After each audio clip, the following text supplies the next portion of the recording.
Hello, ladies and gentlemen. Welcome back to another episode of the Speak the Truth podcast. I'm your host, Matt Tardio. Today's episode is being brought to you by Kickoff. Former President Obama and pretty much his entire national security staff are probably going to end up winding up in handcuffs very, very soon. And they're going to get held accountable to the American people for lying to us all the way back in 2016 when they started to tell the American public that Russia and Trump partnered up and interfered in the U.S.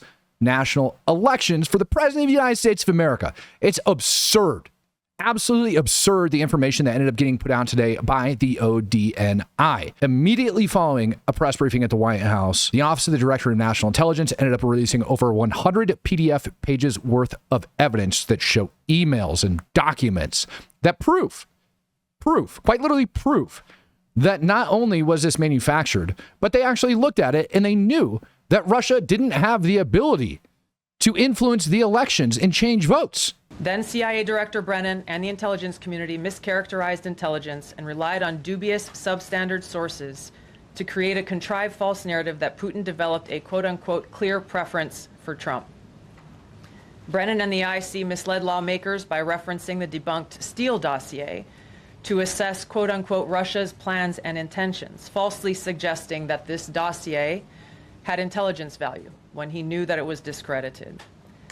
The intelligence community excluded significant intelligence and ignored or selectively quoted reliable intelligence that contradicted the intelligence community assessment's key findings on Putin's alleged support for Trump.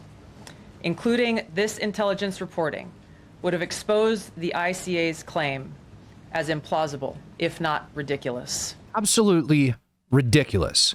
Well, in addition to releasing those documents, they also released a statement today. We're going to go take a look at that real quick. And if you guys want access to any of these documents, they're going to be linked down in the description below for you. This is a statement from the Office of the Director of National Intelligence. On Friday, DNI Tulsi Gabbard revealed overwhelming evidence that demonstrates how, after President Trump won the 2016 election against Hillary Clinton, President Obama and his national security cabinet members manufactured and politicized intelligence to lay the groundwork for what was essentially a years-long coup against President Trump. In the months leading up to the 2016 election, intelligence community consistently assessed that Russia is probably not trying to influence the election by using cyber means.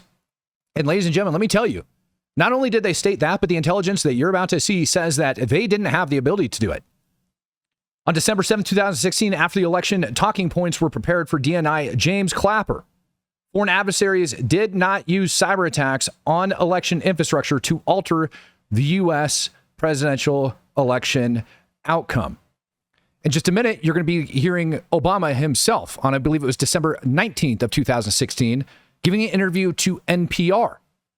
Wait till you hear what he said. December 9th, 2016, Obama's White House gathered top National Security Council principals for meetings. That included James Clapper, John Brennan, Susan Rice, John Kerry, Loretta Lynch, Andrew McCabe, and others to discuss Russia. After the meeting, DNI Clapper's executive assistant sent an email to IC leaders tasking them with creating a new IC assessment per the president's request that details the tools Moscow used and actions it took to influence the election. And went on to say ODNI will lead this effort and participate with participation from the CIA, FBI, NSA, and DHS. Obama officials leaked false documents to the media outlets, including the Washington Post, claiming Russia has attempted through cyber means to interfere, if not actively influence, the outcome of the election. And on January 6, 2017, a new intelligence community assessment was released that directly contradicted the IC assessments that were made throughout the previous 6 months. It's absolutely disturbing. And you're about to see something, too, that even at one point in time, the FBI asked that they basically remove us. We're going to issue a letter of retraction. We don't agree with what you guys are saying. Remove our symbol off these reports. Take us out of here. You guys are basically lying. I want you guys to take a look at this, right? And again, all these documents are available for your download. Linked in the description below.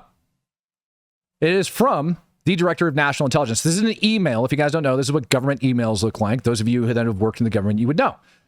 From the DNI. James Clapper. The thrust of the analysis is that there is no indication of a Russian threat to directly manipulate the actual vote count through cyber means. It's right there in black and white, and we can zoom in on that sucker for you guys if you want. It's right there. The thrust of the analysis is that there is no indication of Russia threat to directly manipulate the actual vote count through cyber means.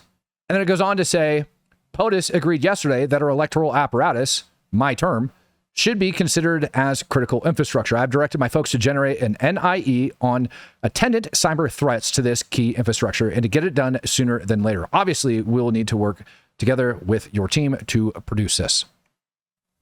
Now, that is like some key words that ended up coming out all the way at the end of the document right down there, saying that he wanted to develop an NIE. But the only problem is that an NIE wasn't developed. In order to develop an NIE, which ends up being a national intelligence assessment, is that there is a very rigorous process that it goes through in order to do that. Instead of doing an NIE, they did an ICA, or an intelligence community assessment.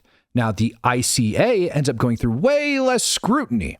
The key part of the scrutiny is it doesn't require all of the interagencies to agree on the final assessment. Now, this letter has the FBI quite literally written all over it in the CC line.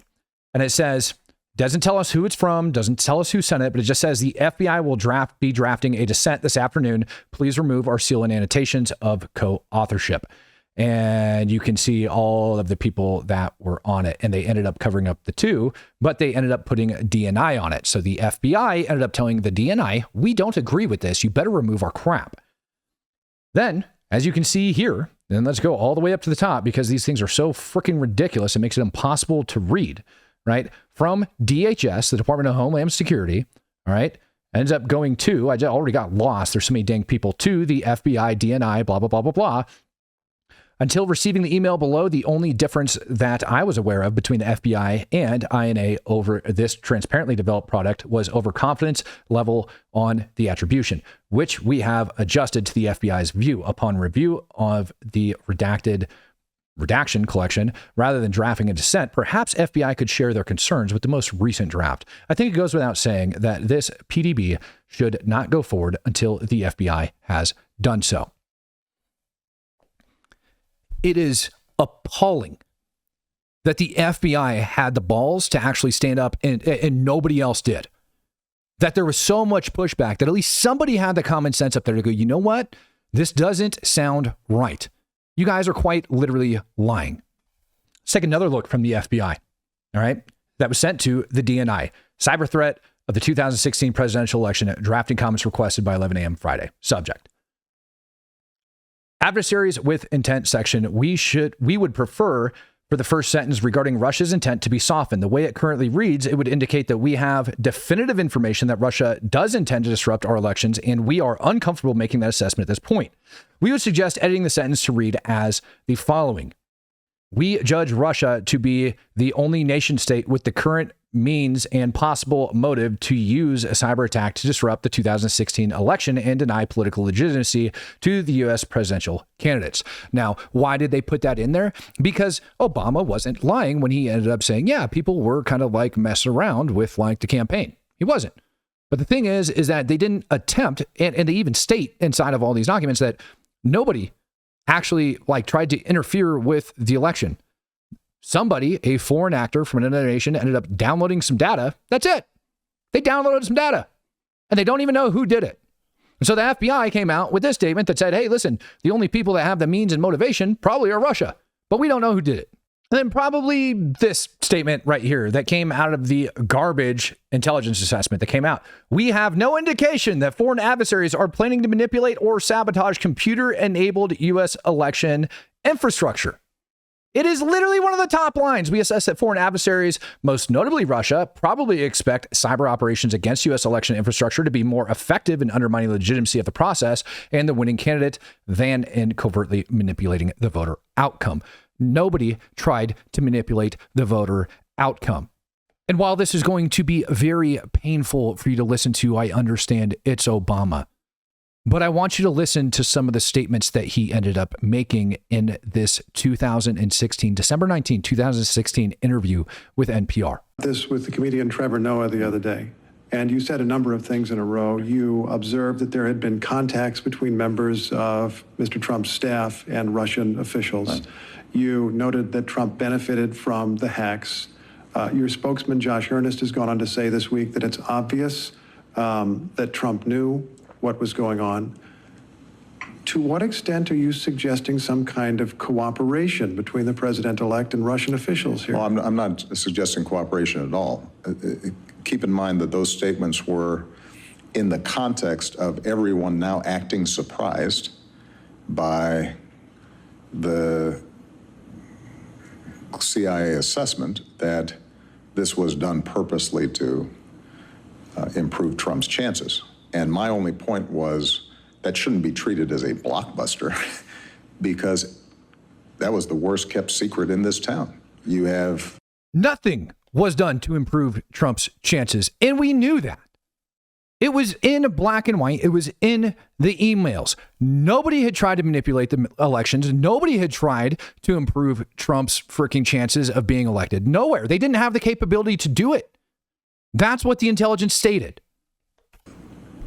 a hack of the DNC and a hack of Hillary Clinton's most senior advisor's emails. And those things are then released in drip, drip, drip fashion. Let's be honest, in today's economy, building your credit score is freaking hard. Why is it hard? Because the cost of everything is through the dang roof. And the traditional way of building your credit score sucks. You got to buy a car, but you can't pay for it in full. You got to get a loan. And in order to get a loan, you have to have credit. In order to have credit, you got to have good credit history. How do you start credit history? Well, you have somebody co-sign for you. What if that's not an option? What if your credit is just kind of in shambles and you need to do something better? Well, ladies and gentlemen, that's where Kickoff comes in. With over 1 million customers and over 1,000 positive reviews, they are crushing it. The average person with under a 600 credit score actually sees a positive improvement of about 84 points. That is absolutely nuts. That's pretty freaking wild that you get it. So how does it work? Well, you go over to the website, you sign up, and they essentially give you a line of credit, small one, that you can use to purchase things off their website. But that's not the point. You shouldn't be doing that. Now, this is a great option when it goes to like kids, like 18-year-olds, 19-year-olds, 20-year-olds. I'm sorry if I called you a kid, but it's a really good option. Don't use it. Why? Because your reoccurring monthly membership actually gets reported. And all of that goes to helping, to improving your score. And it works. It absolutely works. They have thousands of positive reviews. And I just told you how much your credit score can improve. Start building credit with Kickoff today, and you can get your first month for as little as $1. That's 80% off the normal price when you go to getkickoff.com/Rob. That's kickoff without the C. Get KIKOFF.com/Rob. Must sign up via getkickoff.com/Rob to activate offer. Offer applies to new Kickoff customers. First month only. Subject to approval. Offers subject to change. Average first-year credit score impact of plus 84 points. Vantage score 3.0 between January 23 and January 24 for Kickoff credit account users who started with a score below 600, who paid one time, and who had no delinquencies or collections added to their credit profile during the period. Late payments may negatively impact your credit score. Individual results may vary. Fashion over the course of months, and that seemed to generate consistently negative coverage, despite the fact that there's nothing in there that's particularly controversial, that it's mostly just, as I said, political gossip or routine emails between folks who are working in a campaign environment. Then it's a pretty clear inference that people would draw and did draw, that this was helping the Trump campaign and it was hurting the Hillary campaign. That doesn't mean that the Trump campaign was coordinating. It just means that they understood what everybody else understood, which was that this was not good for Hillary Clinton's campaign. Oh, okay. So it's not good for Hillary Clinton's campaign. I'm glad he said that. Like, Obama's off the hook now, right? Right?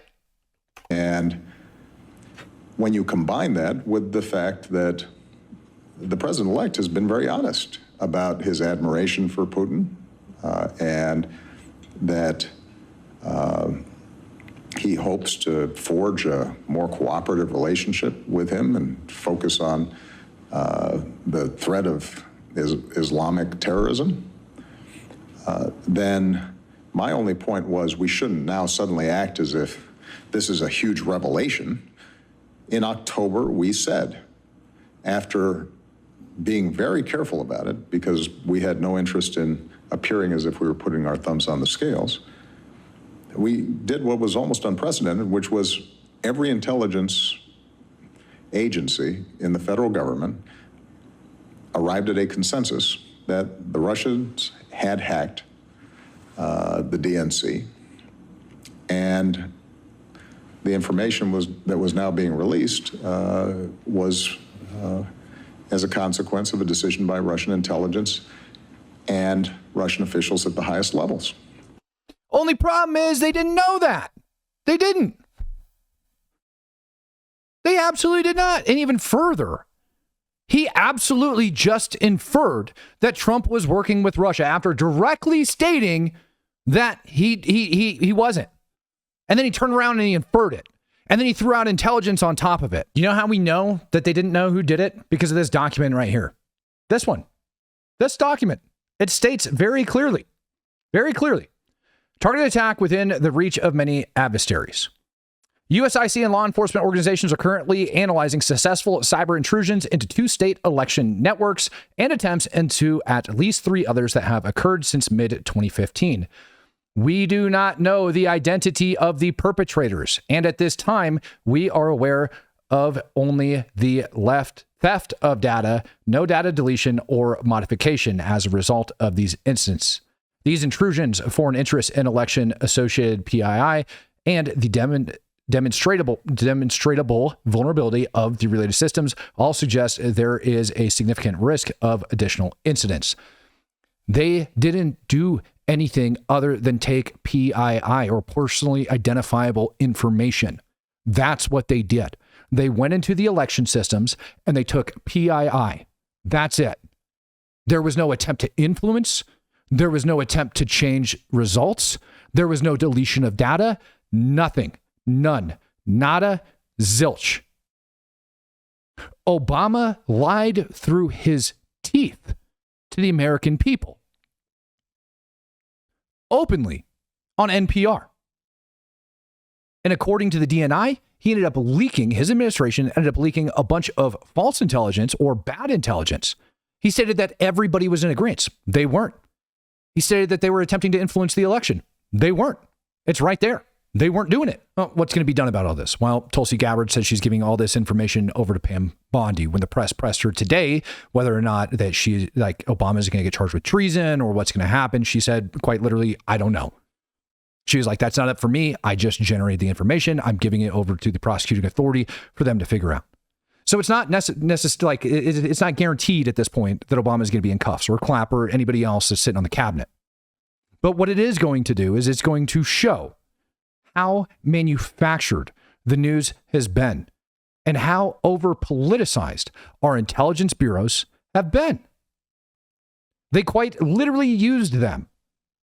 They gaslit the United States of America. They used bad intelligence to convince you that intelligence said that their political opponent was working with an enemy of the United States of America.